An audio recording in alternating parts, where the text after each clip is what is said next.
Whereas men, even if they don't love you, they can still say, oh, she's a girl, she's crying, oh, I feel bad, okay, fine, take my money. I'm sorry, but have you met narcissistic men? Have you heard of domestic violence, for God's sake?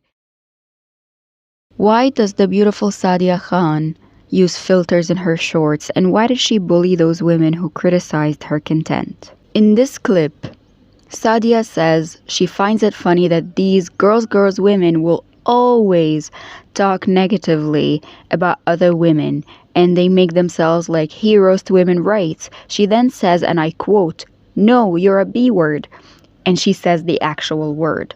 She continues, "You'll only do it behind someone's back, and when they do it to you, you cry and play the victim. You know who I'm talking about, you ugly." She actually says that, and she keeps going. You can watch the real video in her TikTok. There are tons of videos like these that show you how Sadia looks at the world, at women, at men, her beliefs, her values. So what I'm going to do first is show you examples of these videos, and we can extract together her beliefs first, and then examine and wonder, question, find out why she has them. And one of those videos is actually the funniest thing I've ever heard her say. None of this is to shade or hate. On the contrary, I actually respect Sadia a lot. She's very realistic, bold, and I resonate with that. However, I find her absolute mindset dangerous. The actual definition of psychology is that it's the scientific study of the human mind and its functions, especially those affecting behavior in a given context. So, when you understand someone's context and how their mind works, you understand their behavior, and once you understand somebody, usually, if empathy is one of your traits, you respect them more. And depending on how healthy your empathy is, you either decide to cut them some slack, or you empathize while only tolerating healthy behavior. In the previous video, Sadia used absolute language, and you see her do that a lot. She uses words like always, never, and she uses the present simple tense a lot. In English, when you want to talk about facts, you use the present simple tense. The sky is blue. I mean, even though it actually isn't, but we believe it's true. Our beliefs are what we believe are facts. One of the words you use in the present simple tense are always, never. Absolute words. Then in this video, Sadia says attractive women are less likely to get married. First of all, she says the secret to a happy marriage, from her point of view, is that you need to be incredibly forgiving and show a lot of compromise. Let's talk about this for a minute. If you're incredibly forgiving and you show a lot of compromise, when you compromise something, you do something that you don't want to do, or you don't do something that you want to do. You change for somebody. And when you do that, on the long run, you find yourself becoming somebody else. And most likely, when you do that, you feel resentment towards the person you changed for. Because when you look at yourself in the mirror and you find yourself that you've changed what you wanted and what you liked, you feel sorry for yourself, you feel sad, and you also know that it's because of that person. It's not secret to maybe it's a secret to a long marriage, but is it happy? I can't say yes. But moving on, in this video, to be fair, she uses words like tends, more likely, less likely, which aren't absolute words, to be absolutely fair with that. However, she slips again back into absolutes, and she says, and I quote, "Throughout the course of a marriage, men tend to desire women less and less, and attractive women find this transition very difficult to deal with. Instead of accepting that this is a natural process, she'll simply replace the man to receive the same validation she used to receive all the time." And I want you to look at her body language. I want you to look at her face when she says that. This is the universal body language of contempt. And a synonym of contempt is ridicule. Another synonym is mockery. So this tells you she's ridiculing, she's making mockery out of attractive women. And usually when we mock something, we mock the other. If we want to mock, we mock the other. So it seems like Sadia has something against attractive women, even though she is an attractive woman, but we see her as an attractive woman. So my question here is, does she think she's attractive? And the next video tells us exactly the answer to that. Fulfilling relationships are where two people are matched on their level of attractiveness. The problem is unattractive people don't want to accept their match. They'll say things like, the guys I like they're just married or gone, or the ones that like me, I don't like them. Well, that's your level. If that's what's coming to you, that is your level. You won't believe it. Like, I'll get guys in the middle of India being like, I'm madly in love with this blonde Russian woman and I know she wants me. I'm like, I'm so sorry, Sanjay, but it's very unlikely that this Tatiana is in love with you. Like, accept it. But they're like, I don't like Indian women. I'm like, but I'm so sorry. I'm a Pakistani woman. I know my appeal is limited. I don't have the same appeal as a Brazilian woman, and I never will. There's something positive about this video is that it has some honesty, and a lot of people in the comments said that it's brutally honest. I honestly think it's just brutal. I'm sorry, Sadia, but have you been to India?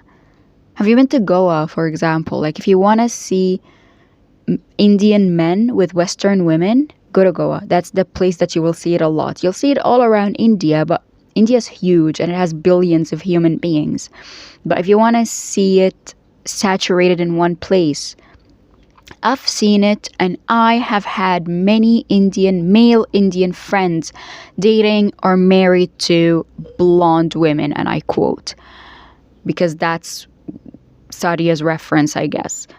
I've had the example that comes to my head. I had a male Indian friend who dated a blonde Austrian woman. What she says after that, and I want you to really listen carefully now that we have talked about beliefs and the present tense. Can you listen to this and extract her beliefs about herself in this sentence?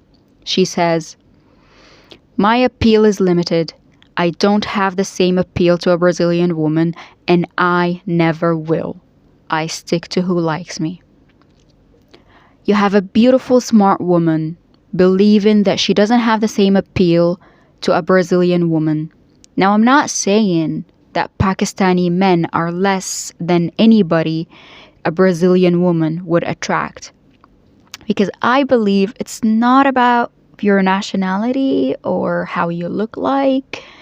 I believe that you attract personalities. You attract a personality trait. It's 2025. Love isn't limited to borders anymore. From this clip, from what she says, I don't think that the beautiful and attractive Sadia thinks she's attractive.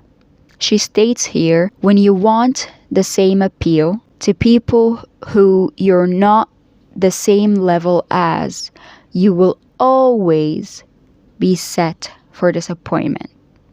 Obviously, disappointment is a strong negative emotion that our mind tries its best keeping us away from. And it's important here to talk about the mind and how the mind works. A lot of psychologists would say that the mind wants to help us survive, and it does that by moving us away from pain and closer to pleasure. A lot of other psychologists or therapists would say, and I agree to them, would say that the mind tries to move us away from pain, period. And you can actually see that in people who would rather take their own lives to escape pain. So these people show us that it's not really about survival, it's just about escaping pain. And I've been there, I've definitely thought about it. Again, none of this is to shade, it's to empathize. So the mind chooses for you.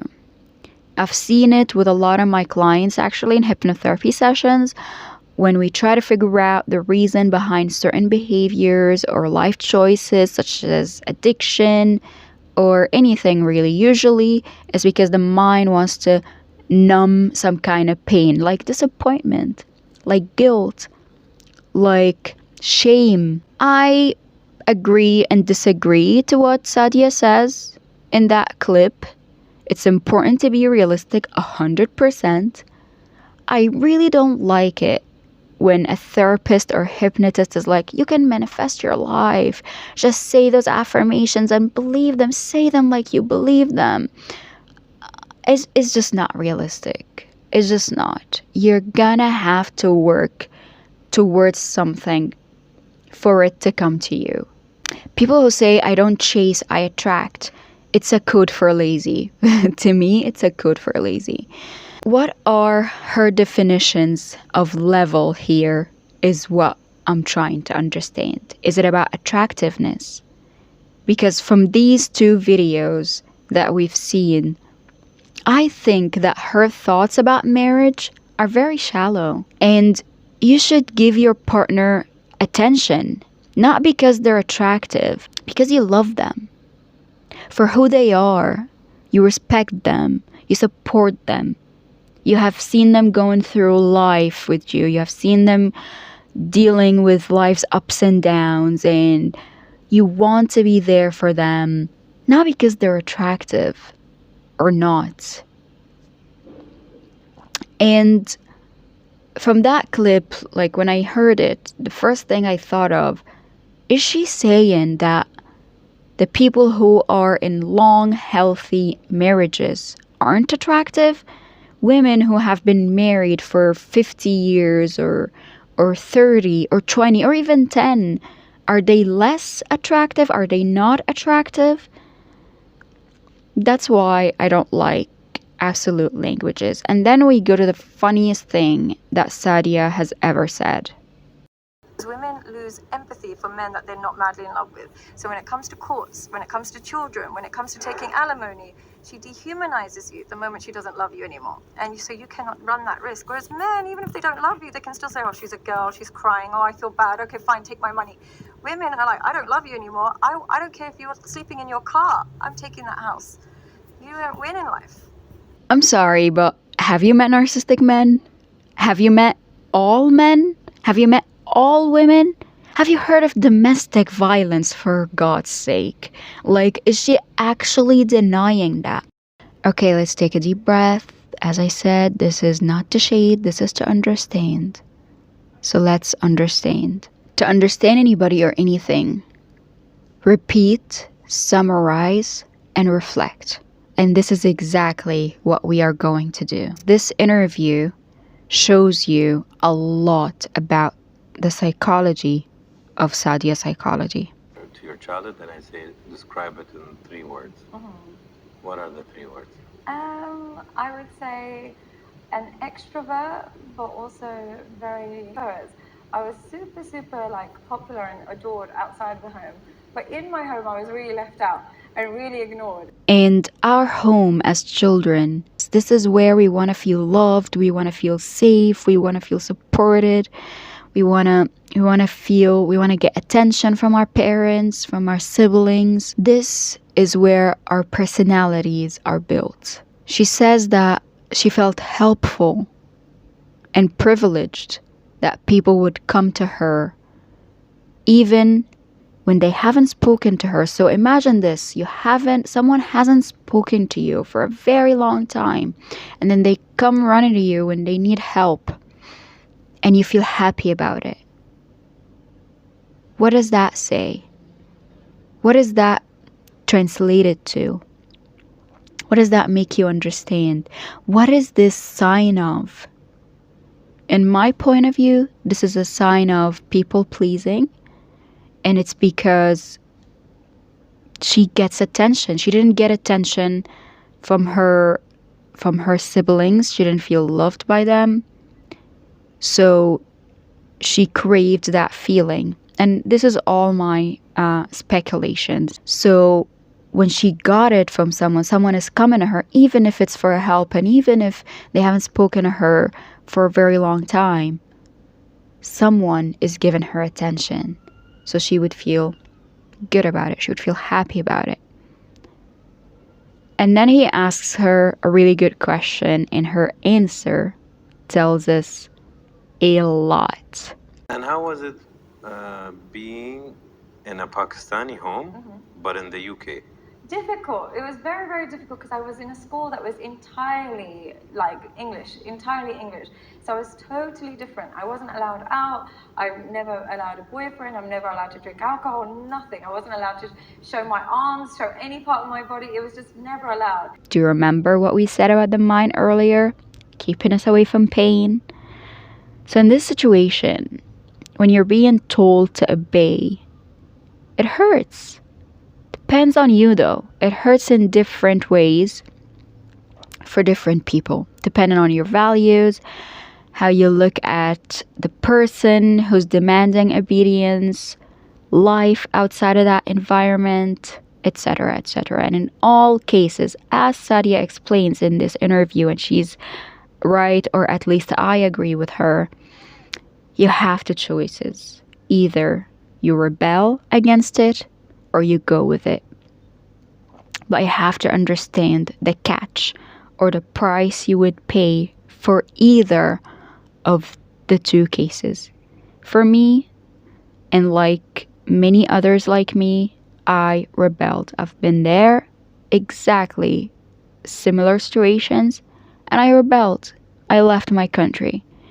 And that's the price I paid. No family, no home, no stability, but freedom. That is one of my core values. For Sadia and many like her, she chose to stay. But if you're gonna stay, you're gonna have to like it. You know when they say, if you can't resist it, enjoy it? And that's actually smart. You trick your mind, you manipulate your mind to make sense out of something that you might not completely agree with. That's what people who have Stockholm syndrome do. And how do you keep going? You usually say things like, oh, it must be for a reason. Oh, they didn't mean to hurt me. Oh, hurt people hurt people. And you say these things to soothe your critical mind when it starts thinking. I also must admit that I have tried this. I have been there. And I chose that path for some time. It just didn't work well for me. Like, I'm an INFJ Capricorn, so it's kind of my nature to rebel. Both of these paths have their own difficulties. And she chose the second one. When she would see outside of her home people showing parts of their bodies, drinking, being Westerns, she chose to get attached to the rules she was given. She explains that she would say to herself, these rules must be better. It must be for the best. And she explains very well when she says, there was no way I could rebel. My dad even now watches me. I don't have a choice. She didn't say, I didn't have a choice. She says, I don't have a choice. And that's very sad. Something about beliefs is that, or what I really found out from my sessions with clients is that people in their 30s still operate from beliefs that they have formed when they were like 13 or even 3 years old, or sometimes 3 days old. This is just how the belief system works. Okay, so far, do you feel that you got a sense of the psychology of Sadia's psychology? Because here is the illuminating moment. And is it true that you felt neglected and not loved in your home? I felt it from my siblings. My parents are very loving. It's still very much like that. I was just never really accepted by my siblings. There's lots of girls, and this is where I kind of, you know how people kind of mention how I have a real male perspective quite a lot. Because I didn't gel with them so much, I kind of was always more comfortable in a mixed environment, all men. Because with girls, I just used to associate it with being mean. Self-awareness is awesome, but self-awareness isn't enough. What happens after self-awareness? Sadia's mindset helped her a lot when she was a little girl. It saved her from the pain of feeling unloved by her sisters, helped her cope with the house rules. But she isn't a little girl anymore, and those beliefs could be harming her. And here's the irony in that first video. She said her platform isn't for gossiping, and we're grown here. But then she calls these women B words and other profanity words. Is that a therapist-like behavior? Is that a grown-like behavior? It's a gossiping-like behavior. So how could someone who formed beliefs about how women are so mean to protect herself from the pain of being unloved, as we speculated earlier, would also do something like that, would also be mean? Well, that's just how beliefs work. For example, you believe relationships suck, but you are in a relationship. Guess what's gonna happen? You're gonna have a sucky relationship. It's just 1 + 1 = 2. Well, Sadia is a woman. And what are her beliefs about women? That they gossip and they're mean. So what would the mind do? Mine is like computer. So the mind is gonna be like, okay, women gossip and they're mean. I'm a woman, so I'm gonna gossip and I'm gonna be mean. This is just how it is. This is my question. If Sadia goes into a relationship, guess how her relationship is going to be. Who she's gonna be with. How he would treat her. And how she would treat him.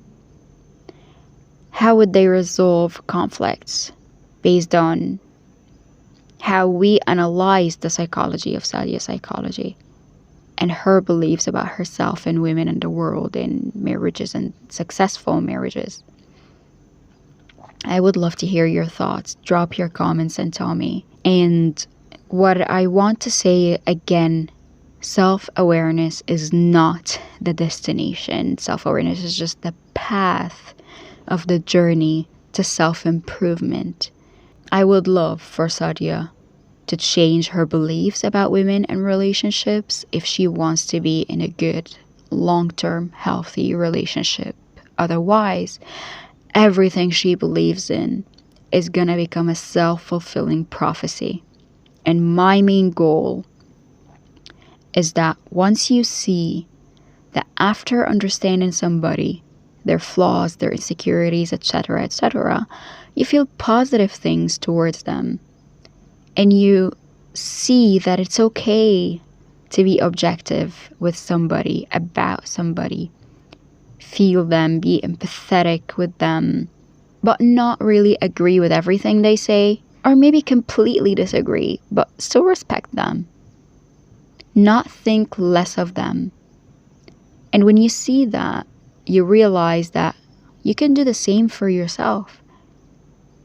And if this content resonates with you, consider subscribing.